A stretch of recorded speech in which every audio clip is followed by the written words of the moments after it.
Ruth Luque, vocera de Juntos por el Perú, está en la línea con nosotros para ir hablando, ¿no?, lo que vendría a ser este voto de confianza. Ruth Luque, congresista, muy buenos días y gracias por atendernos. Muy buenos días, Cristian, ¿cómo está? Muy bien. Congresista, a ver, lo primero, yo le quería preguntar un poco por la salida de el señor Béjar. Ha dicho el señor Béjar en entrevista ayer que fue el propio presidente del Consejo de Ministros quien le pide la renuncia. ¿Ustedes están de acuerdo o usted que le haya pedido la renuncia o cree que se debió esperar a que él asista al Congreso? A ver, creo que esta es una decisión política que le corresponde exclusivamente al Poder Ejecutivo.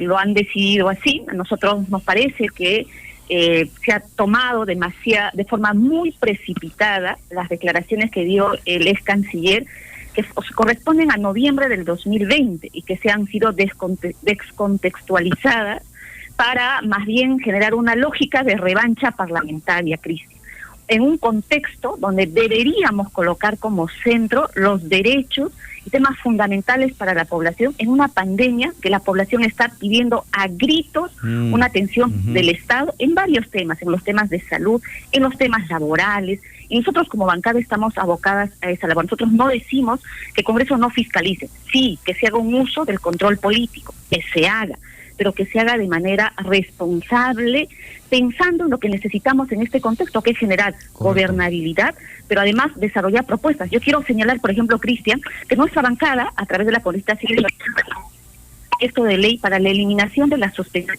de labores.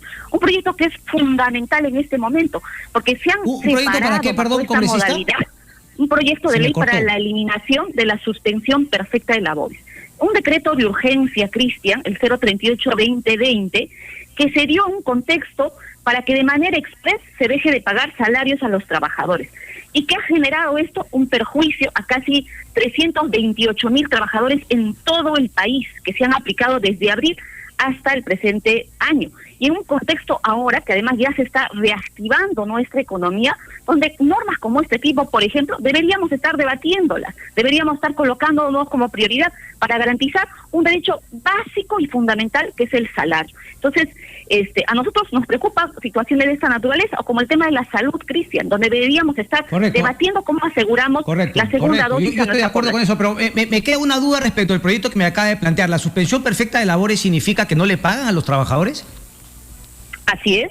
Lo que implica la suspensión perfecta es que se suspende la relación de trabajo, es decir, se deja de pagar los salarios de los trabajadores y ellos dejan de prestar servicios. Y el decreto de urgencia que estamos cuestionando es este decreto de urgencia, el 038-2020, que aplicó precisamente y que ha creado esta figura de la suspensión perfecta de labores con un procedimiento express. ¿Qué significaba este procedimiento express? Que exista una declaración jurada donde las empresas tenían la autonomía de suspender a los trabajadores sin límite de tiempo. Nosotros estamos diciendo que este decreto de urgencia que se dio un contexto ya no tiene sentido porque ya estamos en un proceso de reactivación económica. Donde pero han hecho, por ejemplo, el análisis de ver si es que efectivamente se trata de empresas que abusan o se trata de empresas que para mantener esa empresa todavía siguen haciendo suspensión de labores, o cree que en sí toda posibilidad de esa suspensión ya no tiene sentido actualmente. Mire, entre abril del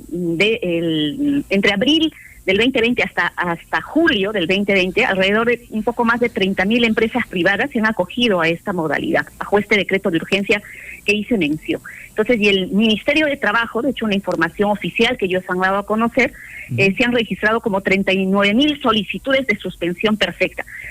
Para nosotros este decreto de urgencia que estoy señalando ya no tiene sentido, porque recordemos que hay porque no estamos proponiendo una eliminación por completo de la suspensión perfecta, porque en el decreto legislativo 728, que es la que rige el régimen general privado, regula ya de hecho una suspensión perfecta por caso fortuito o fuerza mayor, que sería la figura a la que deberían recurrir las empresas. Entonces, por eso nos parece importante que este decreto de urgencia sea eliminado, y nos gustaría estar, por ejemplo, debatiendo de estos temas, Cristian. Pero es consciente, el congresista, entiendo que en las empresas que no aplican esto, pues tampoco pueden generar utilidades. Entonces, tampoco es que haya un mal empresario que se está haciendo rico, favoreciendo, sino que hay también unas serias condiciones para finalmente aplicar este modelo, este esquema. Las empresas que están en esa situación pueden ellos acogerse. Para eso el decreto legislativo 728 regula una forma. Lo que sucede con este decreto de urgencia que se ha dado para una situación determinada es que lo que ha regulado es un procedimiento exprés. Como ya estamos en un proceso de reactivación económica, nos parece que debería derogarse. Y ese es un tema que por lo menos nos gustaría como bancada que se debata. Interesante. Congresista, déjeme regresar, por favor, antes de ir al tema del voto de confianza, lo que me hablaba inicialmente del señor Béjar, porque usted ha dicho que han sido precipitadas y que se han, digamos, tergiversado, descontextualizado. ¿Qué fue lo que se tergiversó y se descontextualizó desde su punto de vista? Mire, las declaraciones del ex canciller responden al noviembre del 2020, si no me equivoco, en el marco de un, no sé si es un evento o una reunión. Él tiene una posición sobre los distintos temas que se han planteado, que se han dialogado ahí. Alrededor de eso, me parece que un conjunto de organizaciones políticas utilizan todo esto para generar una posverdad, Cristian. ¿Cuál es esa posverdad desde mi punto de vista? Primero, señalar que se quiere de manera muy directa responsabilizar. Pero congresista, ojo que está saltando a un argumento y hasta ahora no me ha dicho que sea de la violencia que se han producido, más allá de que las declaraciones son del año pasado. Sí, cuando Cristian, déjame terminar, cuando en este contexto hay que reconocer que todo lo que ha vivido nuestro país en los 80, 2000, no solamente es responsabilidad seguramente principal de las organizaciones subversivas, Sendero Luminoso, el MRTA, creo que también hay responsabilidades sobre las Fuerzas Armadas que tienen de hecho casos también de violaciones a derechos humanos. Eso es algo que hay que señalar, lo ha dicho el propio informe de la Comisión de la Verdad y Reconciliación, pero a donde quiero ir es que bajo todo este argumento de donde podemos en una democracia criticar, cuestionar, Cristian, hemos tenido unas semanas de lluvia de emociones, de una cantidad de emociones, donde hay que abrir una comisión investigadora, por ejemplo, para revisar las elecciones generales del 2000. Se me está yendo nuevamente el tema, yo no entiendo por qué los pecados de uno tienen que hacer santo a otro. Entonces, le pregunto nuevamente, ¿cuál ha sido la descontextualización? O sea, ¿en qué finalmente los medios han exagerado o mentido respecto de lo que dijo Béjar?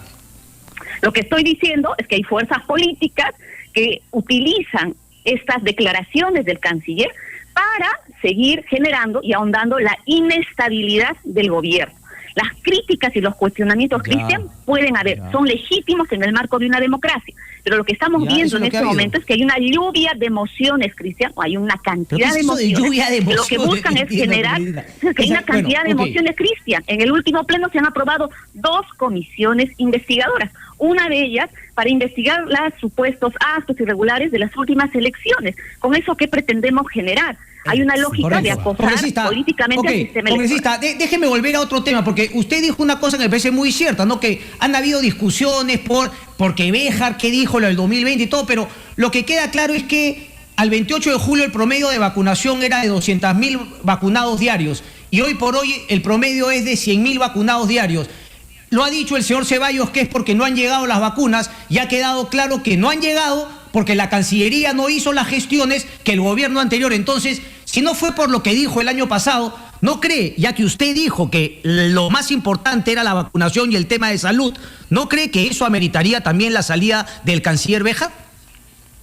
Mire, no se ha planteado en esos términos la salida, o sea, no ha habido un debate alrededor de lo que tú estás planteando, Cristian, y me parece legítimo preguntarle al gobierno, al actual ministro, qué acciones se están desarrollando para garantizar el proceso de vacunación. De hecho, yo he estado realizando algunas acciones de fiscalización en algunos puntos de Lima, voy a viajar a algunas regiones también para ver, por ejemplo, la aplicación de la segunda dosis, porque creo que queremos, Cristian, que esta vacunación no solo sea exitosa, sino que también que al gobierno le vaya bien. ¿Ha mandado algún documento pidiéndole información a la Cancillería que le digan por qué no han llegado las vacunas que ya fueron dejadas compradas por el gobierno anterior? No hemos mandado una comunicación formal, pero es algo que vamos a hacer. De hecho, hemos solicitado una reunión con el ministro de Salud para dialogar sobre este tema del proceso de vacunación. Claro, lo que pasa es que el ministro de Salud, digamos, ¿no? Digamos, desgraciadamente, no le ha echado la culpa al gobierno anterior sin admitir que era justamente la Cancillería la que tiene que gestionar la llegada de las vacunas, cosa que no se ha hecho, no ha llegado y como consecuencia tenemos 100.000 vacunados menos por día. Bueno, el tema del voto de confianza, congresista, ¿se va a lograr? ¿Ustedes aseguraron ya el voto de confianza al gabinete Bellido? Mire, la posición de nuestra bancada es darle el voto de confianza a este gabinete en la medida que necesitamos generar estas condiciones de gobernabilidad y que a través de este gabinete puedan encaminar las principales propuestas que se ha planteado en el mensaje a la nación. Nosotros, de hecho, como bancada Cristian, también hemos formulado una serie de recomendaciones, hemos hecho llamados, por ejemplo, las designaciones de distintos cargos de confianza reúnan los perfiles, las orientaciones legales que se han dado. Es decisión del Ejecutivo que hagan los cambios, las consideraciones que correspondan, y ojalá en el marco de este debate, la cuestión de confianza, podamos dialogar, plantear las propuestas y que se hagan las correcciones que correspondan. Sabemos que por lo que estamos leyendo en los distintos medios, las posiciones, que parece que puede haber un escenario donde se generarían votos de mayor abstención, como ha sido en otros casos, como tuvimos en el precedente del caso de la señora Ana Jara. Veremos, digamos, cuáles van a ser los criterios que se van a aplicar, porque recordemos que el reglamento prevé que tiene que haber una mayoría de congresistas que señalen a favor. Si es que la posición mayoritaria son abstenciones, tendremos que seguir agotando el diálogo y esperemos que se pongan también claros los criterios para que se pueda generar un adecuado debate respecto a la cuestión de confianza. Pero nuestra posición es que se generen estas condiciones para darle estabilidad, gobernabilidad y pues encaminar las principales propuestas en beneficio del país. Correcto. El caso del ministro del Interior, ¿siente usted, digamos, no como bancada aliada del oficialismo, que digamos que también es en la línea de lo que usted planteaba inicialmente, que es la oposición, que quiere hacer de notar no una fuerza, o cree que efectivamente el señor, desgraciadamente Carrasco Millones, ha metido en un problema al gobierno por la manera como primero pidió licencia, luego quiso renunciar, cuando sabemos que la renuncia la tiene que aceptar la Junta de Fiscales Supremos, que desgraciadamente, dicho sea de paso, no tiene quórum para hacerlo? Bueno, hay un tema ahí de fondo que tú mismo lo estás señalando, que tiene que ver con la Junta, que creo que es lamentablemente... Sí, pero es eso posterior, ¿no? Yo hablo de las decisiones, digamos, iniciales del ministro Carrasco. Sí, entiendo que se ha aperturado un procedimiento a nivel del órgano de control. Esperamos que ese procedimiento concluya y que se hagan los descargos que correspondan. Yo creo que como toda designación tiene que cumplirse lo que está establecido en la ley. Nadie está por encima de la ley. Ok. Y la Contraloría ahí también está mencionando y haciendo finalmente su chamba. Congresista Luque, un placer. Como siempre, muchas gracias. Listo.